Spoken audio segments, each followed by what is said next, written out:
Kia ora guys, I'm Chris Dore and we're back in level 4, which you know what that means. Welcome to another lockdown lesson. Now if you haven't already seen the series of our lockdown lessons from March last year, please visit manicproject.com and their YouTube channel to get up to speed with everything from the fundamental casting stroke through to presentations, trick casts and how to deliver flies in specific situations. Now, today we're going to discuss increasing line speed. Now there's a number of reasons to increase your line speed, a number of benefits, including the ability to deliver longer lines and longer leaders with ease. The ability to cut through the wind without even having to think twice about it. The ability to deliver larger wind-resistant dry flies or larger wind-resistant indicators, especially in heavy winds or on those longer leaders with less energy as mentioned. It's also a good way of helping deliver heavier flies, stopping them from crashing, or double or triple fly rigs from crashing down into your leaders in the final stage of your cast. In essence, when you require it, line speed is good. Now, when people think of increasing line speed, they automatically think of introducing or learning a double haul, which we'll deal with in a later session. But today we're going to teach you how to use your rod hand only, your fly rod and your casting stroke to better increase your line speed. Now, first and foremost, the slower you stroke your rod, the slower your line's going to travel, right? And the faster and quicker you stroke your rod, the more speed you've got. That's the essence of increasing line speed, but there's more to it than that. Okay, so the first consideration when increasing line speed is your tracking. Now if you remember back to lockdown lessons, number 2, on tracking, you remember that it is the path of the rod tip as it travels in a 180 degree straight line directly away from your target and back to your target. Ensuring good tracking means that your walls remain parallel. All the energy from your fly rod travels directly down your line in the direction that you want to cast. By pulling your hand out to the side on the back cast and curving it in on the forward cast, tips your top leg of the loop out to the side, loses energy throughout the cast and loses accuracy. In short, your cast is not going to straighten. Now if you remember quickly, simply find a straight line on the field, pick up your back cast, put down your forward cast and let it lay down. Is it straight along the line? Yes. If not, consider what you're doing with your hand.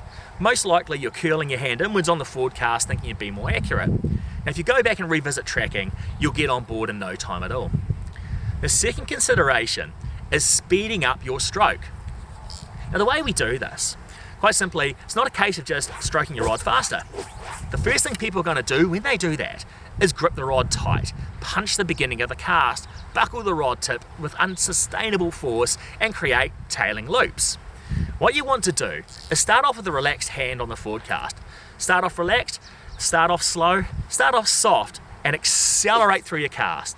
Imagine your casting stroke is like a crescendo. Accelerate, accelerate, accelerate. The beginning of your cast is slow and smooth as it accelerates up to speed and turns over late. Now remember, delay that rotation. Rotation is the point at which we turn over our fly rod, preferably at the very final stages of your cast. The first stage of your cast, your power move, your loading move, is accelerating your rod tip, keeping your hand relaxed on the same angle, building up to speed, getting the end of the line moving.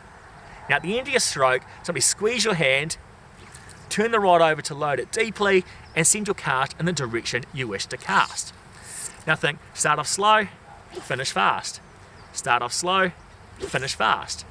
Accelerate, accelerate, accelerate. Once you get that move happening, you can move on to the next phases.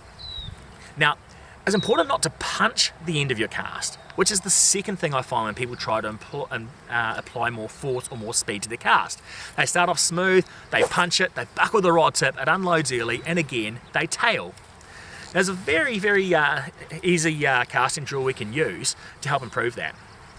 Now, as we speed up our cast, we apply more force to the stroke, which means we bend the rod more deeply. So remember back to our lockdown lesson, we discussed a variable casting arc. We must widen that casting arc to accommodate a deeper flex in the rod. So do this with me. With a smooth, slow casting stroke, we're going to start off with a narrow casting arc. We're going to form good form loops and watch them remain as we speed up the tempo. Now we're going to increase our tempo to medium pace. You notice I've widened my casting arc to accommodate the flex in the rod and my loops still look the same. And now when I speed it up to fast, same thing, I've widened further, my loops remain the same. Think slow stroke, medium stroke, faster stroke. Widen that casting arc as you increase the speed, the force, and the flex in the rod. Basically what it comes down to is to increase the casting, the line speed of your cast, increase the tempo of your casting stroke. Now, next time we're going to discuss the double haul and the easy ways to learn this. I'm Chris Dore, and stay tuned for another lockdown lesson. Cheers.